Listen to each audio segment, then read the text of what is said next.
then, why don't we just jump right in? Justin, welcome to Kicking Tables. We have played Rolling Plunder, and our preview is going to be right up there for everyone to see very soon. But welcome to the show, and tell us all about your game. Well, guys, thanks for having me on. I appreciate it. Rolling Plunder is our fourth game, actually. It's our first non-military game. I'm a co-owner of Wargames LLC. Yeah. We are a bunch of ex-military guys. We started writing for a military satire site many, many years ago. That led to a few Cards Against Humanity ripoffs. I'm proud to say. That's actually, sorry to segue here, but it's kind of a funny story. That's all good. Yeah. Are you familiar with The Onion? Yes. Oh, yeah. Okay, so we write for a military version of that called Duffel Blog. It's pretty big in the defense community. And several years ago, there was a card combination of Cards Against Humanity that came out. Somebody threw it on our contributors group. We have a big editing forum where group authors can post, comment, edit, etc. And we started making military versions of the cards in the comment thread. And after a couple hours went by, suddenly we have hundreds of these things. Oh, wow. And we said, these are really funny. And this was back before Cards Against Humanity. You know, it was getting big, but it was still a relatively new phenomenon. So I believe it was 2015, 16. Right. Early on. We decided to make a Kickstarter, and we did stayed strictly in the military community, stayed out of kind of the board games, and targeted veterans, Okay. and active duty service members. Did gangbusters, made almost 100,000. Wow. That started our company. Nice. And that was awesome. So the game was called Fubar. Oh, yeah. I know what that one stands for. This, I don't think we can say it, though. Yeah, okay. We can't talk about the acronym on there, but y'all know what it means. We actually realized there's profanity in every one of our games except for what we're about to talk about tonight. So we had subsequent follow-ups, one called WTF Over. You guys can figure out what that means. Yep. And we had our first original game was called it was a player elimination game, very similar, kind of an Uno hybrid called Blue Falcon. BF is also an acronym in the military for someone who's not too pleasant. I won't elaborate. Okay. So this is our first. We've always dreamed. I mean, we because we were in the military side of things, we didn't really get into the collect. We're all huge board gamers. But our new game is Rolling Plunder. That's what's coming out now. This is our first totally non-military, organically designed, play-tested, crowdsourced game. Well, it's kind of military. It's just pirate military. I mean, by that logic, anything with conflict in it is military. Right? Yeah. Well, I mean, it's pirate military. Come on. That's true. There's Royal Navy in there. There's some rank. So That's I right. guess it is a little bit military. That's right. You can't get away from it. Oh, we can't. But we sat down and we kind of designed this game from scratch. We said, what do we like? What are some of the themes that are out there? I'm a huge fan of Michael Crichton's Black Flag, a lot of the pirate books. Yeah. And we played a lot. We go out there and this just turned into a theme that we really dug into. We had about 4 or 5 games in various stages of production, and as we got together, we decided, hey, what's working? And as you go through the game design process, you play some things, you say, this one needs a lot more work. And as we began to play test and spit ideas against the wall, we realized that Rolling Plunder, as then unnamed, was the one that was kind of the best core idea. We really liked where it was going. We had fun with it. And this kind of coalesced into something. We began crowdsourcing it. Unfortunately, we ran a Kickstarter in March 2020. And I don't think you could pick a worse date to start a Kickstarter. Yeah. than mid-peak coronavirus. Yep. So we saw the writing on the wall. We pulled the campaign after 11 days, and we've spent the last year retooling, getting everything in order. We bought a bunch of new games. We used the funds from the military side, which we have up on our website, active for sale, and used that money to fund some print and play. Not print and play, but actual demo versions, which we sent out. And the feedback has been phenomenal. So what we also did during the beginning of the first campaign is we offered a free print and play to anybody that backed us. Right. So we looked around a lot, and we figured that was kind of the one. There's a million games out there. I love them. I spend way too much money on board games. But the one thing that nobody does is it's the biggest risk for a Kickstarter is to back a game, it shows up, and then what's the nightmare? You unpack it, you play it, and you go, man, this sucks. Yeah. So what we wanted to do with our fans is say, we'll put our money where our mouth is. We'll give you a free copy of the print and play. All you got to do is be willing to print it out, do some time with some scissors, and play the game. And the feedback we got was just incredible. We had 3 or 4 motivated guys. One of our backers was a teacher, and he actually gave it to his high school class. So next thing we know, we're getting 20, 30 iterations of Rolling Plunder feedback, and it was just absolutely outstanding. Yeah, it is a fun game. We've played it. We reviewed it. Well, give our viewers a quick overview of the actual gameplay. What are they doing in Rolling Plunder? Sure. So we have a kind of circular economy. So the concept of Rolling Plunder is you're a pirate. You're on the high seas. There's a deck of ship cards. And the intent is to build your reputation or victory points, however you want to translate that. So the way the economy and the meta of the game works is you're a pirate. You're in a small schooner, smallest of the boats. You draw a ship card. And then based on what that ship is, you can either choose to hunt it, bypass it, or if it's a Royal Navy ship, a pirate hunter, you can run away from it. Hopefully run away from it. Definitely run away from them early on. Yes. We learned that we actually got that balance. And when we started playing, the Royal Navy was a little too easy to beat. And we wanted to add that fear factor. We want, especially in the early game, when you draw that blue card, we want you want to run. Hunter. Yes. So the game, you draw a ship card, and if you are successfully able to, or if you decide to hunt it, you have a stat roll, for lack of a better term, without getting into the mechanics of it too much. You roll the dice. You got to catch it first. You have a sail roll. Then you got to fight it. You have a cannon roll. And if you get the ship, then you gain the associated amount of victory points. You keep the ship, with the goal being to turn those in and upgrade it to the next ship. You do that 3 times. And there's a reward. It's almost, we try to build it like a loot system. We're also really big fans in the game side of loot pool games. Destiny is a personal favorite of mine. Yes. Yeah. So I drew a lot on that with the inspiration. So the mechanic is incredibly simple, but you capture ships, you can get crew. So everything just allows you to capture ships better, for lack of a better word. You can get you get crew. That crew earn you doubloons. Doubloons draw plunder cards. And that's where the strategy of the game comes in, because it's just a dice rolling game otherwise. So your plunder cards allow you to attack other pirates, that allow you to modify rolls, modify gameplay, etc. And then there's a feedback loop there where the better you do, the bigger ships you can go after. The bigger ships you go after, the more points you get, the faster you upgrade your ship. And then when you upgrade your ship, you get more crew, and on and on and on. Yeah. And then it becomes a race to the top. I actually personally really enjoyed the game because for the first time in quite a long time, I actually beat that guy. Yeah. So, he does not win often. I don't. And I had some bad rolls, I will tell you. I just had some, just came up short a couple of times, and I still really had fun, even though I lost. But yeah, it was definitely it is a fun game. We had a blast playing it. I'm curious, did you guys use the trade mechanic at all? We put that in the game because we didn't want to limit our players, but we also found it's so competitive that no one ever trades. We didn't trade. No, we did not trade. We weren't going to trade with each other. There's just, it's just one of those things. We're very competitive when we play against each other, even though I win all the time. Well, but we were just no way we were going to trade. I would say Tico is competitive even when everyone else isn't. Yeah. I beat my 9-year-old daughter all the time. Except for there's no shame in that. I have an 8-year-old. He designed his first game last week. I was incredibly proud of him. Oh, that's fantastic. It's the game. The dad in me was incredibly proud. The game designer in me was my buddy Addison. He's one of the co-owners of my company. He has a phrase he likes to use, and he says, "There's no reason for unnecessary pain in a game." Where things like go back to start, discard your hand, things that don't add to the game. And that was his entire game. His game was run through the forest until you die. Okay. And it hurt me. It hurt me real bad to play it. You're playing a lot of Minecraft then.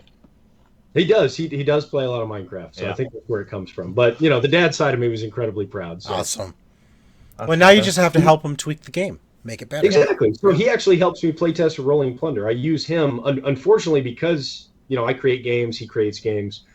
He's not your typical 7-year-old, but I do use him as the bar. So if he can play it, then I can get away with saying, 7 and up on our games. Awesome. Yeah. Awesome. Well, that's fantastic. So tell me, where did the inspiration come from? Like, obviously you've got a ton of military games, but where did the inspiration come? Why pirates? Why did you go that direction instead of like, lawyers or, rabbits or whatever? Lawyers on the high seas.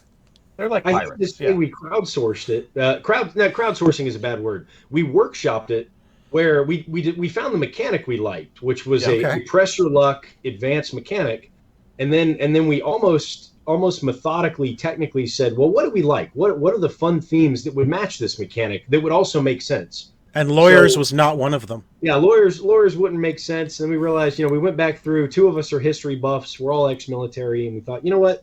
What was the one thing? The Age of Piracy is just a fascinating period where, if you can overlook the fact that they were all criminals and terrible people, that's true. That was a separate. We'll get into that in a second. That was kind of a very, very interesting part as we designed this game. How much we wanted to stick to historical accuracy with the characters. Well, we didn't want to go too goofy with it because there's a couple pirate games out there that are a little corny. So even the animal characters, the village rats, the parrots, things like that. Yeah. Our art is very serious. Justin Redmond is an incredibly talented guy, and we wanted to use that and stay away from the goofy theme. But at the same time, there's problematic elements. For instance, one of our sailor cards is an African American. We wanted to keep that. We wanted some inclusion in there, but we had a long debate on, because the reality is, African Americans on pirate ships were one of two things. They were either recaptured slaves, or they were escaped slaves. I mean, that was kind of it. They just weren't there at that time period in the Caribbean. There was the sugar factories, there was the slave trades going on, and it's one of those things where you want to be true to the time period, but you also want to walk a fine line. So we made it a sailor. We put him in a suit. Same thing with our female character. Well, listen, you're taking a cue from Assassin's Creed Black Flag. I mean, Adewale was the second. Assassin's Creed game. He was the captain's mate, whatever he was, second in command. Mm-hmm. Yeah. Absolutely. So there you go. He was a black man. He was and then he had his own spin-off game. So Adewale was a great character. Let's talk about those sea shanties for a second. Man, that game. The best that was thing. Such a great game. You should have some sea shanties incorporated into you draw a card and you have to sing. That's oh my gosh. That's not a bad idea. Or at least the punishment, maybe the new one. There would be actually. It might be kind of cool as a stretch goal. You just print out some cards with sea shanties printed on them. Yeah, just toss them in there. If you happen to draw that, you're almost wishing for the black mark at a certain point rather than having to sing.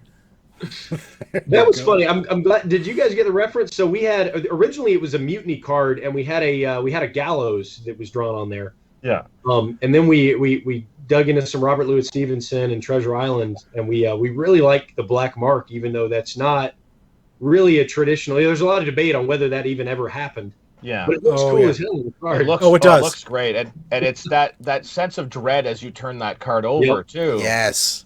I ended up with it twice. Oh yeah. I think I got it 3 times actually, Tico. I think three times. Yeah, I got it. I'm like, I finally get rid of it and then draw it. I'm like, oh god. Well, that's the thing. He used the card to get rid of a black mark, and I said, why didn't you wait until you had 2 of them? Because it's 3 and you're out. And I said, and he's like, it's okay. I'll get rid of it. And the very next turn, he drew another one. Yeah. Yep. So my favorite strategy is to keep it. That's the only time I won't trade. I call it more like organized blackmail, where I will keep the hang the mutineers or hang the ringleaders card. And then when my opponent gets it, especially in a 3-person game, I'll say, well, I'm going to need all your gold, and I'll play this card for you. Yeah. And that usually is pretty successful. So it's not really trading. It's more like extortion. Yeah. Yeah. So that I can get behind that. Yeah, for sure. Now, you had originally launched this back last year, 2020. Yep. So what Almost happened? to the date. Like almost exactly a year ago. Yep. So what happened with the first campaign? Has anything changed in the game since then? And what did you learn from the first campaign?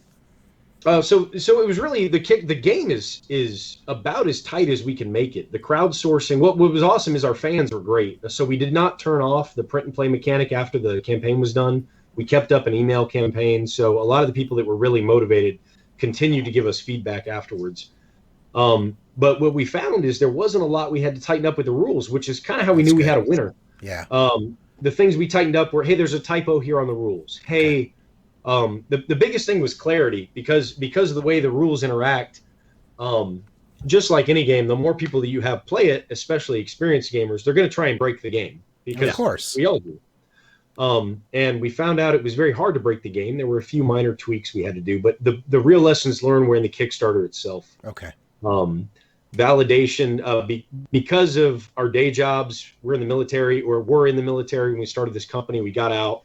Now I'm an HVAC engineer. Our CMO is a marketing guy.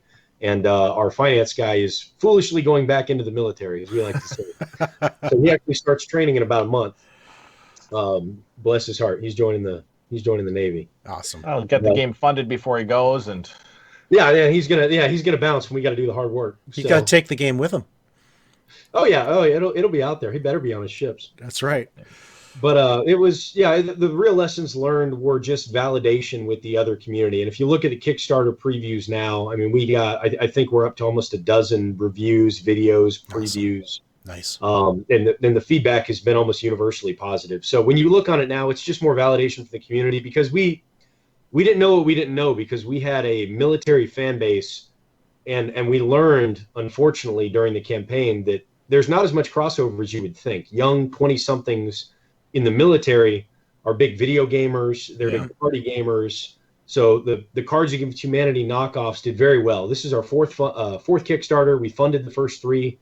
No hitches there with no experience. Right. And we realized we were doing that because we were tapping into the military community. But once we made that transition to a pure board game, the fans did not necessarily follow. So that was an important lesson. Okay. Well, nice thing is you get to make new fans now, and then they'll go back and take a look at your older stuff. That's right. Once you develop those new fans after they've had a chance to try this. Exactly. That's kind of what we're going for. Is the old campaigns will validate the new campaigns and vice versa. So hopefully we can. And we acknowledge there's kind of a stigma in the game community of Cards Against Humanity knockoffs, and so we don't push those too hard. They're fun to play. Yeah. We added some different rules, but Blue Falcon is our kind of our first original game. We're very proud of it. The art is spectacular. But it was our first game. We didn't crowdsource it as much. We didn't play test it. This game is our first game, for lack of a better word. Sure. And we're incredibly excited to finally jump, both feet into the civilian gaming community. All right. Well, listen, I have a gameplay question. So your game, it says 2 and 4 players. Is it can you play 3 players as well, or is it just 2 or 4? And if you go 4, is it cooperative somehow? So hopefully you didn't just find a typo. It should be 2 through 4. Oh, okay. So that was a typo. We have like the printed book. Yeah, but I thought it was like 2 and 4. If you have 3 people, nope. One person's got to walk the plank. It could be the prototype. The prototype. You can actually play solo as well. We added a solo mode based on some feedback. I'm not a huge fan of solo gaming, but I was incredibly surprised how many people reached out after the first campaign, and were asking questions about the solo mode. I to be honest, didn't realize there were that many solo gamers. The pandemic has made for a lot of solo gamers. Yeah, a lot of people you look at the shelf behind me.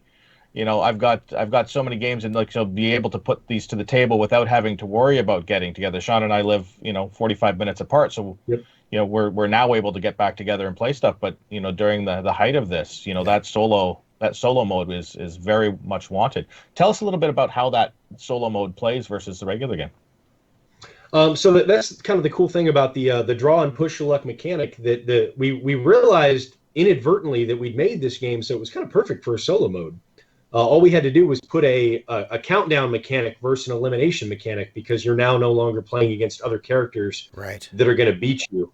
Yeah. So we just put a ticker down where as you lose fights, and if you flip over the back of the rule book now, we have a printout where your token will go backwards. Okay. And all we do in the instructions is you remove the plunder cards that allow you to attack other players, because those no longer have a use. But other than that, you're still it's the same mechanics. You're still fighting. The only difference is now there's a steeper penalty for losing an attack, for lack of a better word, where you're gonna tick down, and if you don't get all the way up to a galleon and advance to the end before you lose 10, let's say engagements, then you're gonna lose. But other than that, the gameplay is almost identical, and we realized like I said, we kind of created a solo mode by accident. Well, it's great when it's that easy to convert in. Yeah, for sure. So the next step will be a board. Yeah. Nice. A playmat. So All you need is a yeah, playmat. you got there's a stretch goal right there. So tell us a little bit about the campaign. Do you have stretch goals? Are there expansions in the works? You know, tell us a little bit about I what we did. can I didn't expect. want to commit to anything, as you said. So Yeah. that there's discussions about that. So Okay. the first stretch goal, the only one that's official on the mat, is um, we kind of fell in love with the icon, that Rolling Plunder anchor in the center that you see there between the logo. Yeah. Hmm. We have a standout one. Justin Redmond drew that as a random sketch, and we all fell in love with it. Made it become the logo. It wasn't the main logo. It was random box art that he had on the back, and we said, "This is awesome. We got to put this on T-shirts. We got to put it on the backs of the cards." And we ran with it. It looks great.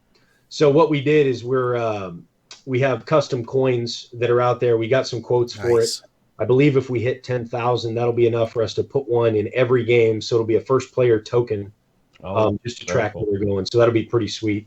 And then we set up the stretch goals as kind of a map. So we have internally we have a document where, as we hit each funding threshold, we're gonna pick. But what we did is, just like the print and play, we want to kind of do a non-traditional campaign. So we're going to give the backers the chance to give some feedback. So anybody who backs, we're still trying to determine internally whether we're going to do that through a poll, through email, or just through counting comments. Yeah. But if you've backed, you get a vote, and within a certain time frame, once we've hit a certain stretch goal, we will list out the other two on the map. We'll add them in there with a new icon, and then we'll let our backers decide what the next one is going to be, and we'll just go from Awesome. there. So Awesome. by the end of the campaign, um, hopefully we do gangbusters, and you'll see an actual completed treasure map all the way to the end. And Nice. there may or may not be a custom playmat in there somewhere. That's Very awesome. cool. Very So cool. the campaign hits Kickstarter on March 31st, and everybody needs to go check it out because believe us, we've played it. It is so much fun. It really you've got a winner here. Before we let you go, Justin, what's your favorite card in the game, or a couple of cards? You've got some unique cards in there, but which one do you love getting when you draw it? You're like, yes. Fang the Immortal is my favorite character, both in gameplay and the art. It's just I love it. I love the character, and I have to admit we actually changed that card a few times because I Really? wanted. Well, not the character, because I love the character so much. The card wasn't as powerful as I liked, so I wanted the gameplay to match the feeling I got when I drew Okay. that card. Um, Nice. so I modified it. Awesome. So what does the card do now? Oh man, I got to pull it up now because we've changed it 3 times. I believe it modifies attack rolls now. Awesome. Oh, nice. So Nice. that was the other issue that we had during playtesting. I don't want to get back all the way into a design tangent again, but because you're doing rolls, it's a totally different mathematical equation between getting another roll or discretely modifying a roll, so now you know what it is. And we didn't realize how important that was. We thought it was a minor bonus of, hey, I can just change this to a cannon, rather than I didn't get a cannon, I'll try and roll again. Okay. And then a very, very smart individual that's not me put together an Excel spreadsheet that we use for playtesting. And once I saw that math worked out, I was like, oh my God, these things are light years apart. So that drastically changed the way we designed our characters and our the abilities for those characters. That's awesome. Justin, it has been such a pleasure speaking to you again. We love the game. The Kickstarter starts March 31st, so everybody click the link down below in the description and you'll get straight over there to Kickstarter. Justin, thank you so much for joining us tonight to tell us all about your game. Guys, thanks very much. It was my pleasure. I appreciate you having me. You're very welcome. Hey guys, it's been a pleasure. Everybody watching, I would love you to check out our campaign. As the guys said, we go live March 31st. Unlike your traditional Kickstarters, if you back us, even for $1, you will get immediate access to our print and play campaign. Once again, if you want to check out this video and all the other awesome stuff from OMG Nexus, click the link below. And everybody have a great night, and hope to see you on the other side.